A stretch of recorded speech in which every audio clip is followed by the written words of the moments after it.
Smart सिटीचा बुरखा फाटला. मासुंदा तलावाच्या कोट्यवधींच्या सुशोभीकरणाची दयनीय अवस्था. काँग्रेसचा हल्लाबोल. कोट्यवधी रुपयांचा खर्च, स्मार्ट सिटीच्या नावाखाली झगमगता प्रकल्प, पण प्रत्यक्षात मासुंदा तलावाच्या काठावर उघडपणे दिसते निष्काळजीपणा, फसव्या दर्जाचे काम आणि ठाणे महानगरपालिका प्रशासनाचा एक अवाक्षर काढत नाही. तेथील लावलेल्या रेलिंग, काचेचे पदपथ, LED लाईट व्यवस्थांची दुरावस्था झाली असल्याचा आरोप ठाणे काँग्रेस पक्षाने केला आहे. ठाणे शहराचा मानबिंदू म्हणून असलेल्या शहराच्या मध्यवर्ती भागातील मासुंदा तलावावर काही वर्षापूर्वी स्मार्ट सिटी अंतर्गत भव्य सुशोभीकरण करण्यात आलं. स्टील रेलिंग, LED लाईटिंग, काचेचे पदपथ, बैठक व्यवस्था अशा हायफाय सोयींचा गाजावाजा झाला.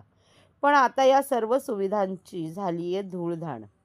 तुटलेले रेलिंग, फुटलेल्या काचा, उखडलेले पदपथ, बोडकी झालेली मोडलेली बाकं, ही सगळी दृश्य आज नागरिकांच्या सुरक्षितेवर गदा आणत आहेत. नागरिकांच्या वाढत्या तक्रारीनंतर ठाणे काँग्रेसचे प्रवक्ते राहुल पिंगळे यांच्या नेतृत्वाखाली शिष्टमंडळाने प्रत्यक्ष पाहणी केली. पाहणी दरम्यान डोळ्यात झणझणीत खुपणारी वस्तुस्थिती उघडकीस आली. काँग्रेसने स्वतःहून फुटलेल्या काचांजवळ सुरक्षा पट्ट्या लावत प्रशासनाला सतर्कतेचा इशारा दिला. पिंगळेंनी तात्काळ नगर अभियंत्यांशी संपर्क साधत या ठिकाणी तातडीने दुरुस्ती करण्याची मागणी केली. स्मार्ट सिटीच्या नावाखाली झालेल्या सर्वच कामांची चौकशी व्हावी, अशी मागणीही काँग्रेसने यावेळी लावून धरली. या पाहणीवेळी शिष्टमंडळात सेवादल अध्यक्ष रवींद्र कोळी, शहर काँग्रेसचे राहुल, युवक काँग्रेसचे योगेश घोलप, अमोल गांगुर्डे, विलास महाडेश्वर यांच्यासह अनेक पदाधिकाऱ्यांचा समावेश होता. ठाणे शहरातलं अतिशय लोकप्रिय ठिकाण म्हणजे हा मासुंदा तलाव आहे आणि मोठ्या प्रमाणामध्ये ठाणेकर नागरिक असतील किंवा पर्यटक या ठिकाणी फेरफटका मारायला येतात. जी स्मार्ट सिटी योजना राबवण्यात आली, स्मार्ट सिटीच्या माध्यमातून अनेक विकास कामं या ठाणे शहरामध्ये करण्यात आली. त्या माध्यमातून या ठिकाणी एक काचेचा पदपथ आणि या पूर्ण आजूबाजूच्या परिसराचं सुशोभीकरण, या शिवाजी पथ परिसराचं सुशोभीकरण करण्यात आलं. परंतु तुम्ही आता बघितलं असेल, फार कमी कालावधीमध्ये म्हणजे काही वर्षामध्ये या ठिकाणी या पदपथाची आणि बाजूला केलेल्या सुशोभीकरणाची अत्यंत दुरावस्था झालेली आहे. याच्या लाद्या काही ठिकाणी उखडलेल्या आहेत. या ठिकाणी जे संरक्षक रेलिंग या ठिकाणी लावलेले आहेत ते संरक्षक रेलिंग या ठिकाणी तुटलेले आहेत, परंतु कुठल्याही प्रकारची देखभाल नाही. ती संरक्षक रेलिंग तुटल्यानंतर त्याला जोड देण्यासाठी त्या ठिकाणी बांबूचा वापर केलेला आहे. थोडंसं पुढे आल्यानंतर जी बैठक व्यवस्था केलेली आहे, त्या बैठक व्यवस्थेवरती बसवलेल्या लाद्या असतील किंवा त्या बैठक व्यवस्थेवरती बसवलेलं मार्बल असेल, ते त्या ठिकाणी पूर्णपणे तुटून गेलेलं आहे. आणि सर्वात महत्त्वाची बाब म्हणजे या पदपथाला बसवलेल्या काचा या अनेक ठिकाणी त्यांना क्रॅक गेलेल्या आहेत. त्या काचा त्या ठिकाणी वरती आलेल्या आहेत. दुसरी गोष्ट की या पदपथावरून सकाळच्या वेळेस ज्येष्ठ नागरिक असतील, लहान मुलं असतील, मोठ्या प्रमाणामध्ये या ठिकाणी वर्दळ असते किंवा मार्केट जवळ असल्यामुळे मार्केटची लोकं असतील, सेल्फी काढायला तरुणाई या ठिकाणी उभी असते. आणि अशा पद्धतीने जर हा काचेचा जो बनवलेला पदपथ आहे त्याला कुठेतरी त्या ठिकाणी क्रॅक गेली असेल तर ते अत्यंत धोकादायक आहे. त्यामुळे आज आम्ही काँग्रेस पक्षाच्या शिष्टमंडळाच्या माध्यमातून या ठिकाणी पाहणी केली आणि या ठिकाणी ज्या ठिकाणी काचा तुटलेल्या आहेत त्या ठिकाणी रेलिंग आणि डेंजरसच्या पट्ट्या त्या ठिकाणी लावलेल्या की जेणेकरून त्या पट्टीवरनं कोणी त्या ठिकाणी जाऊ नये आणि एखादा अपघात घडू नये. जर मागणी पूर्ण झाली नाही, सुरक्षा हे झाली नाही तर स्मार्ट सिटीमध्ये याच्या आधी सुद्धा हे झालेलं होतं. लक्षात घ्या, भारतीय जनता पक्षाच्या माध्यमातून ह्या ज्या सगळ्या झालेल्या गैरसोयी आणि स्मार्ट सिटीच्या भ्रष्टाचाराचे आरोप करत त्यांनी थेट दिल्ली गाठलेली होती आणि केंद्रीय मंत्री हरदीप सिंग पुरी यांची भेट घेतलेली होती आणि याच्या चौकशीचे आदेश दिलेले होते. त्यावेळी त्यांनी केलेल्या तक्रारीमध्ये हा जो ग्लास कॅन्टिलिव्हर पदपथ आहे याचीसुद्धा त्यांनी तक्रार केली होती. याच्या काचा या ठिकाणी वारंवार फुटतात, परंतु त्या चौकशीचं काय झालं ते माहिती नाही. परंतु तुम्ही 2 वर्षामध्ये बघत असाल की नागरिकांना, ठाणेकर नागरिकांना सोयीसुविधा देण्यासाठी तुम्ही जो हे सुशोभीकरण केलेलं आहे, या सुशोभीकरणाची दुरावस्था झालेली आहे आणि ठाणे महानगरपालिकेच्या माध्यमातून याची या ठिकाणी देखभालसुद्धा या ठिकाणी ठेवण्यात येत नाही आहे. त्यामुळे नागरी हिताच्या दृष्टीने एखादा अपघात या ठिकाणी घडू नये त्यामुळे प्रशासनाने याची तातडीने दखल घ्यावी. या ठिकाणी फुटलेल्या या ठिकाणी लाद्या आहेत त्या व्यवस्थित बसवण्यात यावा. तो काचेचा पदपथ आहे, तो काचेचा पदपथ त्या ठिकाणी दुरुस्त करण्यात यावा. परत ती बैठक व्यवस्था केलेली आहे, ती बैठक व्यवस्था त्या ठिकाणी व्यवस्थित करण्यात यावी. परत जे रेलिंग तळापाळीला लावलेले आहेत, तो संरक्षक म्हणून ते रेलिंग लावलेले ते तुटलेले आहेत, त्या ठिकाणी ते दुरुस्त करण्यात यावे. अशा प्रकारची मागणी आम्ही आता नगर अभियंत्यांकडे करणार आहोत. आणि ह्या जर दुरुस्त या ठिकाणी झाल्या नाही तर काँग्रेस आंदोलनात्मक भूमिका घेईल.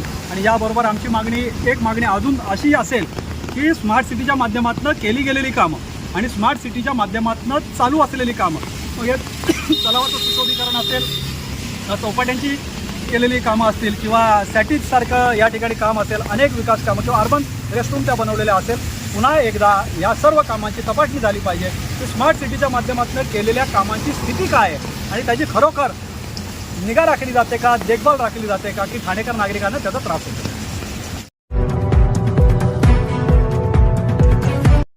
नागरिकांना आवाहन करण्यात येत आहे की सध्या डासांमार्फत पसरणाऱ्या डेंग्यू या आजाराचा प्रसार रोखण्यासाठी प्रत्येकाने पुढील प्रमाणे कार्यवाही करावी. डेंग्यू आजार एडिस इजिप्ती हा डास चावल्याने होतो. या डासांची पैदास साचलेल्या किंवा साचवलेल्या स्वच्छ पाण्यामध्ये होते. 8 दिवसांपेक्षा जास्त दिवस पाणी उघडे व साचून राहिल्यास त्यात डास अंडी घालतात.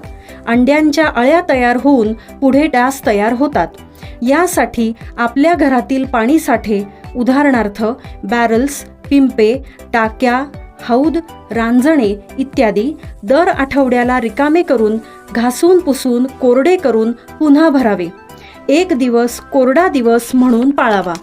पाणी साठ्यांना घट्ट झाकणे बसवावीत किंवा जुनी साडी, चादर, धोतर यांनी बांधून झाकून ठेवावीत, म्हणजे डास त्यात जाऊन अंडी घालणार नाहीत. घराच्या गच्चीवर, आजूबाजूला, अंगणात कोठेही पाणी साचू देऊ नये. भंगार सामान उघड्यावर टाकू नये. उदाहरणार्थ टायर्स, प्लास्टिक सामान, कुंड्या, टाकाऊ वस्तू इत्यादी. अशा सामानात पावसाचे पाणी साठून त्यात डेंग्यूच्या डासांची पैदास होते. घरातील कूलर्स, फ्रीजच्या पाठीमागील ट्रे हे देखील वेळोवेळी कोरडे करावेत. लक्षात ठेवा, नुसत्या फवारणीने डास घनता कमी होत नाही, तर त्यासाठी डास पैदास ठिकाणे नष्ट करणे ही आपल्या सर्वांची जबाबदारी आहे. कोणताही ताप अंगावर न काढता जवळच्या शासकीय रुग्णालयात मोफत औषधोपचार घ्या. अशा प्रकारे नागरिकांनी सहकार्य केल्यास डेंग्यूचा प्रसार रोखणे सहज शक्य आहे.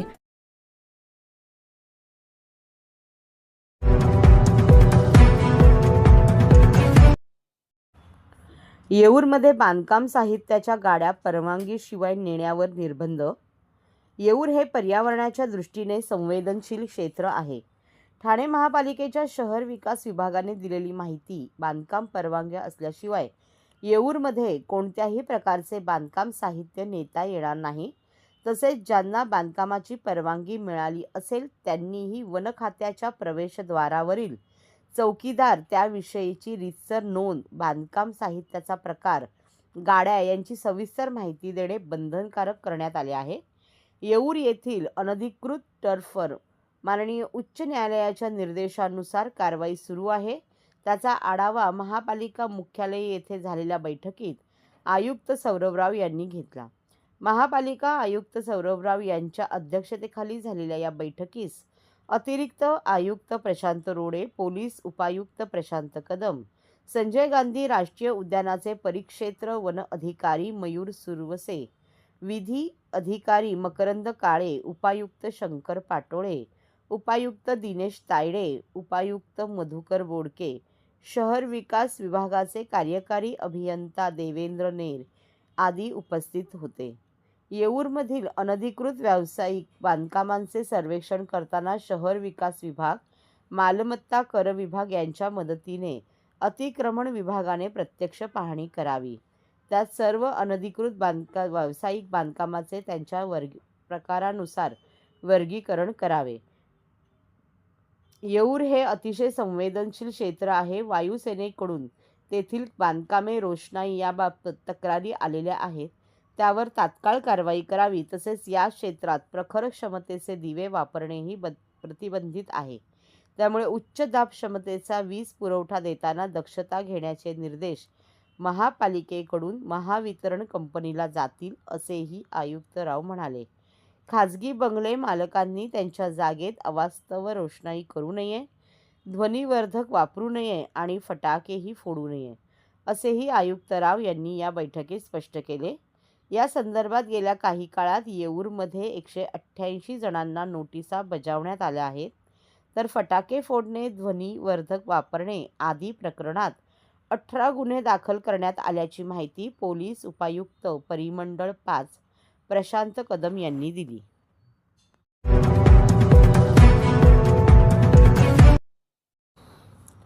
मनसेच्या वतीने ठाण्यातील गायमुख परिसरात मेजर टेप घेऊन PWD आणि पालिका अधिकाऱ्यांसमवेत केली खड्ड्यांची पाहणी. ठाणे शहरातील खड्ड्यांवरून मनसे आक्रमक झालेली पाहायला मिळत आहे. ठाण्यातील घोडबंदर रोडवर खड्ड्यांमुळे गेल्या 6 महिन्यात 19 नागरिकांचा जीव गेला आहे. त्यामुळे हे निष्पाप जीव नेमके कोणामुळे गेले असा प्रश्न मनसे नेते अविनाश जाधव यांनी सार्वजनिक बांधकाम विभागाच्या अधिकाऱ्यांना विचारला असून आज मनसेच्या वतीने घोडबंदर घाट परिसरात खड्ड्यांची पाहणी अधिकाऱ्यांसोबत करण्यात आली. यावेळी PWD, MSRDC, MMRDA, TMC अशा 4ही विभागाच्या अधिकाऱ्यांना घेऊन पाहणी करत खड्ड्यांची मोजमाप मेजर टेप घेऊन करण्यात आली. जर येत्या 1 महिन्यात जर खड्डे भरले नाही, महाराष्ट्र नवनिर्माण सेनेकडून आंदोलन छेडण्यात येईल, असा इशारा मनसे नेते अविनाश जाधव यांनी दिला आहे. ठेकेदारांनी आत्महत्या न करता ज्या नेत्यांना टक्केवारीनुसार पैसे दिले आहे त्यांची नावे जाहीर करावी, असा सल्ला अविनाश जाधवांनी ठेकेदारांना दिला आहे. तसेच यामध्ये कोणत्या बड्या अधिकाऱ्यांच्या कुटुंबियांचा जीव त्या खड्ड्यामध्ये गेला तर त्यांना जाग येईल, असा सवाल देखील अविनाश जाधव यांनी उपस्थित केला आहे. त्यामुळे घोडबंदर रोड, गायमुख येथील खड्डे कधीपर्यंत भरले जातील ते पाहावं लागणार आहे.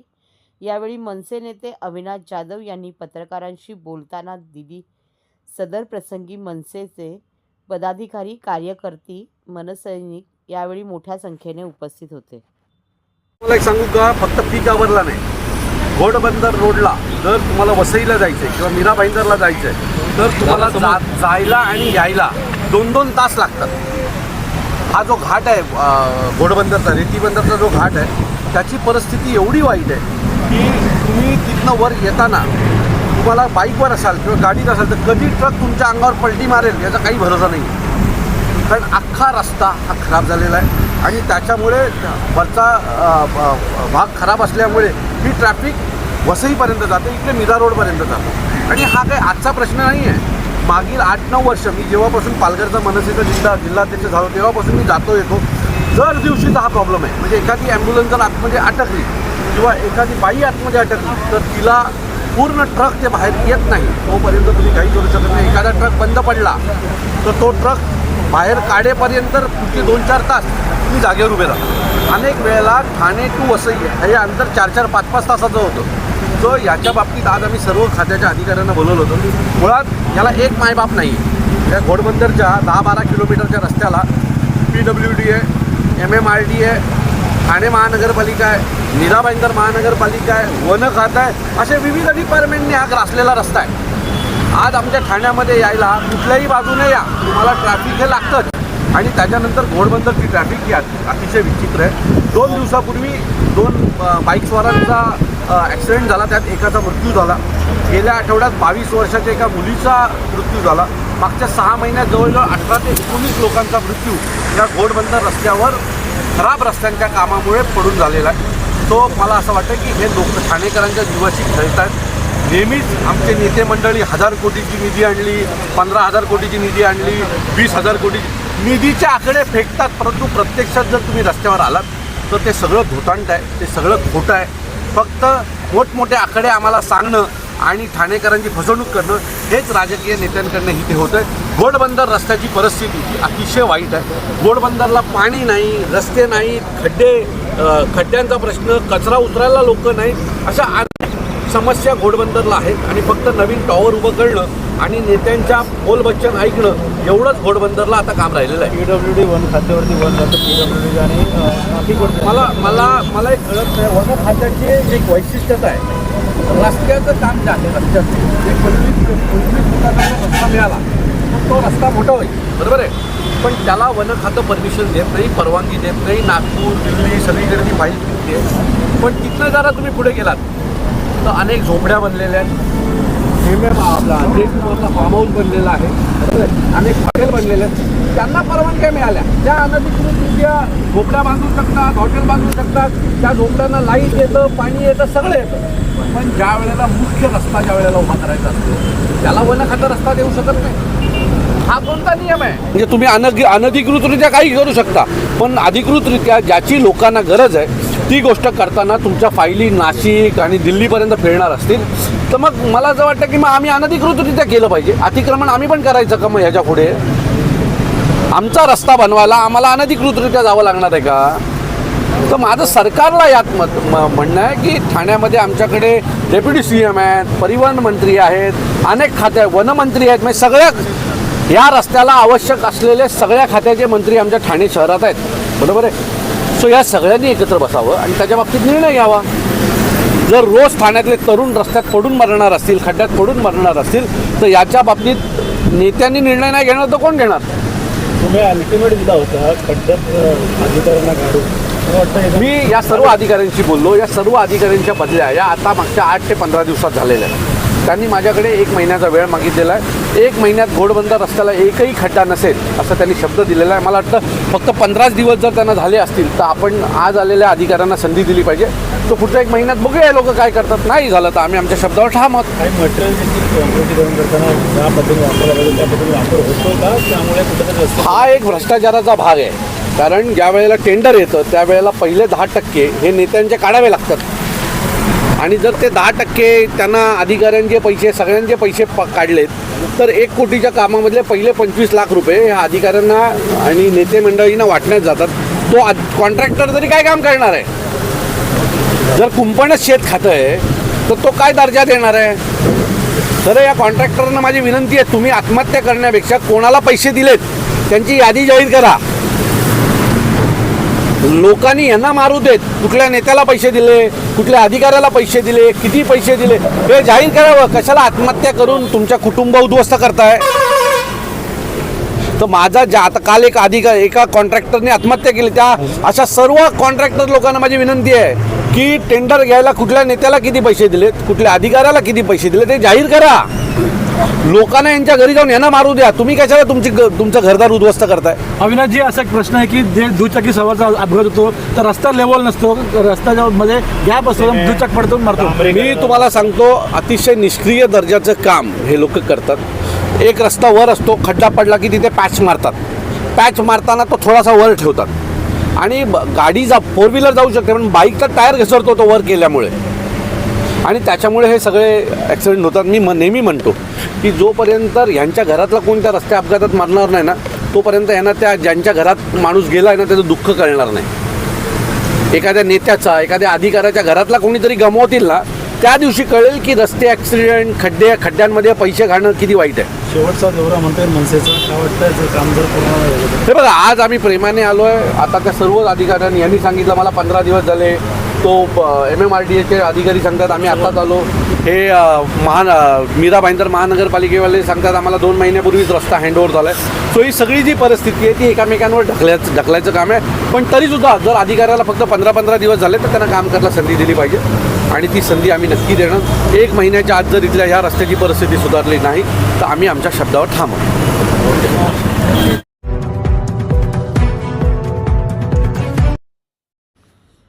उपमुख्यमंत्री निरोगी महिला अभियानाबाबत आशा वर्कर्सने महिलांमध्ये जनजागृती करावी. आयुक्त सौरभ राव. महिलांचे आरोग्यमान सुधारावे किंबहुना आजाराचे योग्य वेळी निदान व्हावे यासाठी उपमुख्यमंत्री निरोगी महिला अभियान ठाणे महापालिकेच्या आरोग्य केंद्रात सुरू आहे. धकाधकीच्या जीवनात महिलांचे स्वतःच्या आरोग्याकडे दुर्लक्ष होत आहे. आरोग्य ही गुंतवणूक असून वेळच्या वेळी महिलांनी तपासणी करावी यासाठी विविध भागात जाणाऱ्या आशा वर्कर्सने महिलांमध्ये जनजागृती करून त्यांना या अभियानात सहभागी करावे आवाहन महापालिका आयुक्त सौरभराव यांनी केले आहे. ठाणे महापालिकेच्या कासरवडोली येथील रोजा गार्डनी या आरोग्य केंद्रात उपमुख्यमंत्री निरोगी महिला अभियान आयोजित करण्यात आले होते. त्यावेळी ते बोलत होते. या कार्यक्रमास उपायुक्त उमेश बिरारी, वैद्यकीय आरोग्य अधिकारी डॉक्टर प्रसाद पाटील, माता व बालसंगोपन अधिकारी डॉक्टर वर्षा ससाणे, रोटरी क्लबचे अशोक महाजन, डॉक्टर अनघा कारखानीस यांच्यासह आरोग्य केंद्रातील परिचारिका, आशा वर्कर्स उपस्थित होत्या. गर्भाशयाचा कर्करोग हा जगातील दुसरा सर्वसाधारण आढळणारा आजार असून त्याचे निदान लवकर झाले तर त्यावर उपाय करणे शक्य होते. आपल्या कुटुंबातील महिला या कायम कुटुंबाकडे लक्ष देताना स्वतःच्या आरोग्याकडे दुर्लक्ष करतात. बदलत्या जीवनशैलीचे परिणाम हे आपल्या आरोग्यावर होत असतात. त्यामुळे वेळच्या वेळी महिलांनी तपासणी करावी. अशा पद्धतीची जनजागृती झोपडपट्टी विभागात करणे आवश्यक असल्याचेही आयुक्तांनी नमूद केले. त्यामुळे आशा वर्कर्सच्या माध्यमातून तसेच महापालिकेच्या आरोग्य केंद्रात तपासणीसाठी येणाऱ्या महिलांसोबत संवाद साधून त्यांना या अभियानात सहभागी होण्यासाठी प्रेरित करण्याच्या सूचनाही त्यांनी यावेळी दिल्या. उपमुख्यमंत्री एकनाथ शिंदे यांच्या हस्ते 19 जुलै रोजी या अभियानाचा शुभारंभ कोरस आरोग्य केंद्र येथे केला होता. यावेळी 50 महिलांची तपासणी करण्याचे प्रयोजन होते, परंतु पहिल्याच दिवशी महिलांचा उत्स्फूर्त प्रतिसाद मिळाल्याने 2 तासात 269 महिलांची गर्भाशय मुखाच्या कर्करोगाची तपासणी करण्यात आली असल्याचे आयुक्तांनी नमूद केले. यापुढे टप्प्याटप्प्याने ठाणे महापालिकेच्या सर्व आरोग्य केंद्रात हे अभियान राबवले जाणार असल्याचे त्यांनी सांगितले.